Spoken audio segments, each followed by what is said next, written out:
ಶಬ್ದ ಕೇಳ್ತು, ಹುಡುಕ್ತದೆ ಇಲ್ಲಿ ಚಂಡೆ ಕಾಣ್ತಲ್ಲ. ಯಾಕಂದರೆ ಇದು ಒಂದೇ ಕಲರಲ್ಲಿ ಮಹಿಳೆಯರು ಚಂಡೆ ಮಾಡ್ತಾ ಇರುವಂಥದ್ದು, ಅದಕ್ಕೆ ಕಾಣ್ತಾ ಇಲ್ಲ, ಈ ಹುಡುಗರು ಕಾಣ್ತಾ ಇಲ್ವಲ್ಲ ಅಂತ. ಆ ರೀತಿ ಈ ಒಂದು ಸಮವಸ್ತ್ರ ಮತ್ತು ಎಲ್ಲನೂ ಕೂಡ ನಮ್ಮ ಮಹಿಳೆಯರೇ ಮಾಡುವಂಥದ್ದು ಭಾರಿ ನೋಡಲಿಕ್ಕೆ ತುಂಬ ಖುಷಿಯಾಗಿರುವಂಥದ್ದು. ಇದು ಏನಾದರೂ ಬದಲಾವಣೆ ಆಗಬೇಕಂದ್ರೆ, ಬೆಳವಣಿಗೆ ಆಗಬೇಕಂತ ಹೇಳಿದರೆ ಮನೆಗಳಲ್ಲಿ ಬದಲಾವಣೆ ಆಗಬೇಕು, ಮನೆಗಳಲ್ಲಿ ಬದಲಾವಣೆ ಆಗಬೇಕು. ಮನೆಗೆ ಆ ಬದಲಾವಣೆ ಹೋಗಬೇಕು, ಅಭಿವೃದ್ಧಿ ಹೋಗಬೇಕಂದ್ರೆ ಮಹಿಳೆಯರ ಕೈಯಲ್ಲೇ ಇರುವಂಥದ್ದು. ಮಹಿಳೆಯರು ಬದಲಾವಣೆ ಮಾಡಿದರೆ ಮಾತ್ರ ಅದು ಮನೆಗಳು ಬದಲಾಗ್ತದೆ, ರಾಜ್ಯ ಬದಲಾಗ್ತದೆ, ದೇಶ ಬದಲಾಗ್ತದೆ, ಅಭಿವೃದ್ಧಿ ಆಗ್ತದೆ. ಅದರಲ್ಲೂ ಸಹ ಈ ಒಂದು ಪ್ರಮುಖವಾಗಿ ಈ ಒಂದು ಕಾರ್ಯಕ್ರಮ ಸುಮಾರು 4.5 ಲಕ್ಷ ಮಹಿಳೆಯರಿಗೆ ಒಂದೇ ರೀತಿಯ ಸಮವಸ್ತ್ರವನ್ನು ಕೊಡುವಂಥದ್ದು ಅನ್ನುವಂಥದ್ದು. ಈಗ ಎಲ್ಲರೂ ಯಾವುದೇ ಭಾವ ಭೇದ ಇಲ್ಲದೆ ಎಲ್ಲರೂ ಒಂದಾಗಿ ಕಾಣುವಂಥ ರೀತಿಯಲ್ಲಿ ಮನೆಗಳನ್ನು ಒಟ್ಟುಗೂಡಿಸುವಂಥದ್ದು, ಮನೆಗಳನ್ನು ಒಟ್ಟುಗೂಡಿಸುವಂಥದ್ದು ಸಮಾಜವ ನಿರ್ಮಾಣಕಾರಿಯಾದ ಕಾರ್ಯಕ್ರಮ ಅಂತ ನಾನು ಅದನ್ನು ನೋಡ್ತೇನೆ. ಎಲ್ಲರೂ ನಮ್ಮ ಜಿಲ್ಲೆಯ ಒಂದು ಮಹಿಳೆಯರ ಸ್ವಾವಲಂಬಿತನ ಅಭಿವೃದ್ಧಿಯನ್ನು ಕಂಡು ಬೇರೆ ಜಿಲ್ಲೆಯಲ್ಲಿಯೂ ಕೂಡ ನಮ್ಮ ಗುಂಪನ್ನು ಪ್ರಾರಂಭ ಮಾಡಲಿಕ್ಕೆ ಅವರಿಂದ ಬೇಡಿಕೆ ಬಂತು. ಆದರೆ ಸಂಪನ್ಮೂಲದ ಕೊರತೆಯಿಂದ ನಾವು ಈ 8 ಜಿಲ್ಲೆಗಳಲ್ಲಿ ಈ ಗುಂಪನ್ನು ಪ್ರಾರಂಭ ಮಾಡಿ ಅದನ್ನು ಯಶಸ್ವಿಯಾಗಿ ನಡೆಸ್ತಾ ಇದ್ದೆವು. ನಮ್ಮ ದೇವಿಪ್ರಸಾದರು ಹೇಳಿದಾಗೆ ನಮ್ಮ 25ನೇ ವರ್ಷದ ರಜತ ಸಂಭ್ರಮವನ್ನು ದೇಶಕ್ಕೆ ಮಾದರಿಯಾಗಿ, ರಾಜ್ಯಕ್ಕಲ್ಲ ದೇಶಕ್ಕೆ ಮಾದರಿಯಾಗಿ 1.5 ಲಕ್ಷ ಜನ ಮಂಗಳೂರಿನ ನೆಹರು ಮೈದಾನದಲ್ಲಿ ಒಂದೇ ಸಮವಸ್ತ್ರದಲ್ಲಿ ಶಿಸ್ತುಬದ್ಧವಾಗಿ ಸೇರುವಂಥ ಒಂದು ಸಭೆ ದೇಶದಲ್ಲಿ ಇದ್ದರೆ ಅದು ನಾಳ್ದು ನೀವು ನಡೆಯುವಂಥ ನಿಮ್ಮ ಸಭೆ ಅಂತ ಹೇಳಲಿಕ್ಕೆ ನನಗೆ ಭಾಳ ಹೆಮ್ಮೆ ಆಗ್ತಾಯಿದೆ. ಒಂದು ಮಾತ್ರ ಅಲ್ಲ, ಎಲ್ಲ ನಿಮ್ಮ ಕೆಲಸ ದೇಶಕ್ಕೆ ಮಾದರಿಯಾದ ರೀತಿಯಲ್ಲಿ ಕೆಲಸ ಆಗ್ತಾಯಿದೆ. ಇವತ್ತು ನನಗೆ ವೇದವ್ಯಾಸರು ಮತ್ತೊಬ್ಬರು ಮೊನ್ನೆಲ್ಲ ಕೇಳಿದರು, ದಿವಸ ಮಾಧ್ಯಮದಲ್ಲಿ ವೃತ್ತಪತ್ರಿಕೆಯಲ್ಲಿ ಬರ್ತಾರೆ, ಮೈಕ್ರೋ ಫೈನಾನ್ಸ್ನಿಂದಾಗಿ ಅವರ ಕಿರುಕುಳದಿಂದಾಗಿ ಮರಣ ಹೊಂದಿದ್ರು ಹೇಳಿ, ಆತ್ಮಹತ್ಯೆ ಮಾಡಿದರು ಹೇಳಿ. ನಾನು ಹೇಳೋದಾದರೆ ಅದು ಮೈಕ್ರೋ ಫೈನಾನ್ಸ್ನಿಂದಾಗಿ ಅಲ್ಲ, ಚಕ್ರಬಡ್ಡಿ ಕೊಡುವ ಸಾಲದಿಂದಾಗಿ ಆಗಿದ್ದಾರೆ. ಮೈಕ್ರೋ ಫೈನಾನ್ಸ್ ಅಂತ ಹೇಳಿದರೆ ನಾವು ಒಂದು ಗುಂಪಿಗೆ ಸಾಲ ಕೊಡ್ತೇವೆ ಹೊರತು ಒಬ್ಬ ವ್ಯಕ್ತಿಗೆ ಕೊಡುವ ಸಾಲಕ್ಕೆ ಮೈಕ್ರೋ ಫೈನಾನ್ಸ್ ಅನ್ನೋದಿಲ್ಲ. ಅದು ಬಡ್ಡಿಗೆ ವ್ಯವಹಾರ ಮಾಡುವಂಥ ವ್ಯವಹಾರ. ನಾವೆಲ್ಲಿಯಾದರೂ ಒಬ್ಬ ವ್ಯಕ್ತಿಗೆ ನಿಮ್ಮಲ್ಲಿ ಸಾಲ ಕೊಟ್ಟಿದ್ದೇವಾ? ಇಲ್ಲ.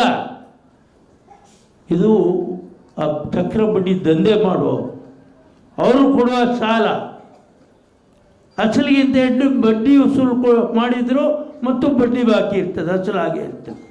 ನಮ್ಮಲ್ಲಿ ಆಗಿಲ್ಲ. ವಸೂಲಾತಿಯ ಬಗ್ಗೆ ನಾನು ಶಬ್ದವೇ ಹೇಳುವುದಿಲ್ಲ. ನಮ್ಮಲ್ಲಿ ಕೊಟ್ಟಂಥ ಸಾಲ ಅದು ಮಹಿಳೆಯರಿಗಿರ್ಬೋದು, ಇನ್ನೊಬ್ಬರಿಗೆ ಇರ್ಬೋದು, 99% ಮರುಪಾವತಿ ಆಗಿದೆ. ವಸೂಲಾತಿ ಅನ್ನುವಂಥ ಶಬ್ದನೇ ನಾನು ಉಪಯೋಗ ಮಾಡ್ತಾ ಇಲ್ಲ. ನೀವು ಅದನ್ನು ಬಳಸ್ಕೊಂಡಿದ್ದೀರಿ. ಮಕ್ಕಳ ವಿದ್ಯಾಭ್ಯಾಸ ಇರ್ಬೋದು, ಸಣ್ಣ ಉದ್ದಿಮೆ ಇರ್ಬೋದು, ಇಂಥ ಸತ್ಕಾರ್ಯಗಳಿಗೆ ಬಳಸ್ಕೊಂಡಿರೋದ್ರಿಂದ ನೀವಿವತ್ತು ಬೆಳೆದಿದ್ದರಿಂದ ನೀವಾಗಿ ಹಣವನ್ನು ಮರುಪಾವತಿ ಮಾಡುವಂಥ ಒಂದು ವ್ಯವಸ್ಥೆ ಇದ್ದರೆ ಅದು ನಮ್ಮ ಮಹಿಳೆಯರಲ್ಲಿ ಅಂತ ಹೇಳಲಿಕ್ಕೆ ನನಗೆ ಭಾಳ ಸಂತೋಷ ಆಗ್ತದೆ. ಹಾಗಾಗಿ ಅತ್ಯಂತ ದೊಡ್ಡ ಕೆಲಸ, ಮಹಿಳೆಯರನ್ನು ಸಬಲೀಕರಣ ಮಾಡಬೇಕು, ಮಹಿಳೆಯರಿಗೆ ಸಮಾಜದ ಮುಖ್ಯವಾಹಿನಿಗೆ ತರಬೇಕು. ಒಂದು ಮಹಿಳೆ ಶಿಕ್ಷಿತರಾದರೆ ಅದು ಇಡೀ ಕುಟುಂಬ ಶಿಕ್ಷಣ ಹೊಂದಿದಾಗೆ ಆಗ್ತದೆ. ಒಂದು ಮಹಿಳೆಗೆ ಶಿಕ್ಷಣ ಸಿಕ್ಕಿದರೆ ಅದು ಇಡೀ ಸಮಾಜ ಸುಧಾರಣೆ ಆಗ್ತದೆ. ಒಂದು ಮಹಿಳೆಗೆ ಆರ್ಥಿಕವಾಗಿ ಸಬಲತೆ ಬಂದರೆ ಇಡೀ ರಾಜ್ಯದ ಆರ್ಥಿಕ ಸಬಲತೆಯನ್ನು ಕಂಡುಕೊಳ್ಳಿಕ್ಕೆ ಸಾಧ್ಯ ಆಗ್ತದೆ ಅಂತ ಹೇಳೋದು ಇದು ಬಹಳ ವರ್ಷಗಳಿಂದ ನಾವು ಪ್ರತಿಪಾದನೆಯನ್ನು ಮಾಡಿಕೊಂಡು ಬಂದಿದ್ದೇವೆ. ಇವತ್ತು ಮಹಿಳೆಯರಿಗೆ ಆರ್ಥಿಕವಾಗಿ ನಾವು ಸಬಲತೆಯನ್ನು ಮಾಡಿದರೆ, ಆರ್ಥಿಕವಾಗಿ ಸ್ವತಂತ್ರ ಆದರೆ ಬಹುಶಃ ಇಡೀ ಕುಟುಂಬ ಅದು ವಿದ್ಯಾಭ್ಯಾಸದಿಂದ ಹಿಡಿದು ತನ್ನ ವ್ಯಾಪ್ತಿಯೊಳಗೆ ಬರ್ತಕ್ಕಂಥ ಎಲ್ಲ ವಿಚಾರಗಳಲ್ಲಿ ಮಹಿಳೆಯರು ಮಾಡ್ತಕ್ಕಂಥ ಎಲ್ಲ ಆರ್ಥಿಕ ಚಟುವಟಿಕೆಗಳಿರ್ಬೋದು, ಸಾಮಾಜಿಕ ಕಾರ್ಯಕ್ರಮಗಳಿರ್ಬೋದು, ಉದ್ಯಮಕ್ಕೆ ಅವರು ಮಾಡ್ತಕ್ಕಂಥ ಕೆಲಸಗಳಿರ್ಬೋದು, ಈ ಎಲ್ಲವೂ ಒಂದು ಶಿಸ್ತು ಮತ್ತು ಸಮಾಜದ ಎಲ್ಲ ರೀತಿಯ ಪರಿಮಿತಿ ಒಳಗಡೆ ನಡೀತದೆ ಅಂತ ಹೇಳುವುದನ್ನು ನಾವು ನಂಬಿಕೊಂಡಿದ್ದೇವೆ. ಇವತ್ತು ಸರಿಸುಮಾರು 5 ರಿಂದ 8 ಲಕ್ಷ ಸಮವಸ್ತ್ರ 8 ಜಿಲ್ಲೆಗಳಲ್ಲಿ ಮಾಡಲಿಕ್ಕಿದೆ ಅಂಥೇಳಿ ನಾನು ಗೌರವಾನ್ವಿತ ರಾಜೇಂದ್ರ ಕುಮಾರ್ ಅವರಿಂದ ತಿಳ್ಕೊಂಡೆ. ಇವತ್ತು ಸಮವಸ್ತ್ರವನ್ನು ವಿತರಣಾ ಚಾಲನೆ ಮಾಡ್ತಾ ಇದ್ದೇವೆ. ಮುಂದಿನ ದಿನಗಳಲ್ಲಿ ಜಿಲ್ಲೆಯ ಎಲ್ಲ ಭಾಗಗಳಿಗೆ ಇದನ್ನು ವಿತರಿಸುವಂಥ ಕಾರ್ಯಗಳು ಅತಿ ಶೀಘ್ರದಲ್ಲಿ ಬಹಳ ಅಭೂತಪೂರ್ವದಂಥ ಕಾರ್ಯಕ್ರಮದ ಮುಖಾಂತರ ಮಾಡುವಂಥದ್ದು. ಹಾಗಾಗಿ ಸಮವಸ್ತ್ರ ಕೊಡುವಂಥದ್ದು ಅಂತ ಹೇಳಿದ್ರೆ ಎಲ್ಲರೂ ಒಂದಾಗಿ ಒಟ್ಟಾಗಿ ತಮ್ಮ ಮುಂದಿನ ದಿನಗಳ ವಿಶೇಷವಾದಂಥ ಸೇವೆಯನ್ನು ಕೊಡಬೇಕು ಅಂತೇಳುವಂಥ ಭಾವನೆ. ಹಾಗಾಗಿ ಸಮವಸ್ತ್ರ ಅಂತ ಹೇಳಿದ್ರೆ ಎಲ್ಲೋ ಒಂದು ಕಡೆ ಶಾಲೆ ಕಾಲೇಜುಗಳಲ್ಲಿ ನಾವು ಸಮವಸ್ತ್ರವನ್ನು ಕಾಣ್ತೇವೆ. ಅದೇ ರೀತಿಯಲ್ಲಿ ನವೋದಯ ಸ್ವಸಹಾಯ ಸಂಘಗಳಲ್ಲಿ ಕೂಡ ಸಮವಸ್ತ್ರ ಹಲವಾರು ವರ್ಷಗಳಿಂದ ಅವರು ಯಶಸ್ವಿಯಾಗಿ ವಿತರಣೆಯನ್ನು ಮಾಡ್ತಾ ಇದ್ದಾರೆ. ಹಾಗಾಗಿ ತಮ್ಮಲ್ಲಿ ತಮ್ಮ ಸದಸ್ಯರು ಅವರನ್ನು ಕೂಡ ಒಳ್ಳೆಯ ಸಂತೋಷದಲ್ಲಿ ಪಾಲ್ಗೊಳಿಸಬೇಕು, ಅವರು ಕೂಡ ಖುಷಿಯಾಗಿರಬೇಕು, ಅವರು ಕೂಡ ಮನಸ್ಸಿಗೆ ನೆಮ್ಮದಿಯಾಗಿರಬೇಕು ಅಂತ ಹೇಳುವಂಥ ಭಾವನೆ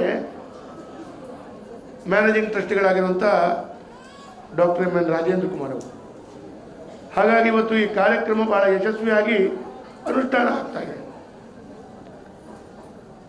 ಹಾಗಾಗಿ ಇವತ್ತು ಸಹಕಾರ ಕ್ಷೇತ್ರ ಅಂತ ಹೇಳಿದ್ರೆ ಬಹಳ ಅಭೂತಪೂರ್ವವಾದಂಥ ಕ್ಷೇತ್ರ. ನನಗೆ ಬಹಳ ದೊಡ್ಡ ರೀತಿಯ ಮನಸ್ಸಿಗೆ ಖುಷಿ, ಬಹಳ ಸಂತೋಷ. ಯಾಕೆ ಈ ಖುಷಿ, ಯಾಕೆ ಈ ಸಂತೋಷ ಅಂತ ಕೇಳಿದರೆ, ಆರ್ಥಿಕ ವ್ಯವಸ್ಥೆಗೆ ಮಂಗಳೂರು ದಕ್ಷಿಣ ಕನ್ನಡ ಜಿಲ್ಲೆಗೆ ಸಹಕಾರಿ ಕ್ಷೇತ್ರದಲ್ಲಿ ಬಹಳ ದೊಡ್ಡ ರೀತಿ ಕೊಡುಗೆ ಕೊಟ್ಟಂಥ ಕ್ಷೇತ್ರಗಳು ಅದು ಮಂಗಳೂರಿನ ನಗರದಲ್ಲಿ ನನ್ನ ಕ್ಷೇತ್ರದಲ್ಲಿದೆ. ಉದಾಹರಣೆಗೆ ಬ್ಯಾಂಕಿಂಗ್ ಕ್ಷೇತ್ರದಲ್ಲಿ SCDCC ಬ್ಯಾಂಕ್ ಇವತ್ತು ಬಹಳ ಮಹತ್ವದ ಹೆಜ್ಜೆಯನ್ನು ಇಡ್ತಾ ಅಗ್ರಮಾನ್ಯ ಸ್ಥಾನದಲ್ಲಿದೆ. ಅದೇ ರೀತಿ KMF ಕೂಡ ನನ್ನ ಕ್ಷೇತ್ರದಲ್ಲೇ ಇದೆ. ಅದೇ ರೀತಿ ಕ್ಯಾಂಪ್ಕೋ ಕೂಡ ನನ್ನ ಕ್ಷೇತ್ರದಲ್ಲಿದೆ. ಹಾಗಾಗಿ ಈ 3 ಸಂಸ್ಥೆಗಳಲ್ಲಿ ಬಹಳ ಒಳ್ಳೆಯ ರೀತಿಯಲ್ಲಿ ಅವರು ಈ ಜಿಲ್ಲೆಯ ಆರ್ಥಿಕ ಶಕ್ತಿಯಾಗಿ ಬಹಳ ದೊಡ್ಡ ರೀತಿ ಕೊಡುಗೆಯಾಗಿ ಕೊಡ್ತಾ ಇದೆ.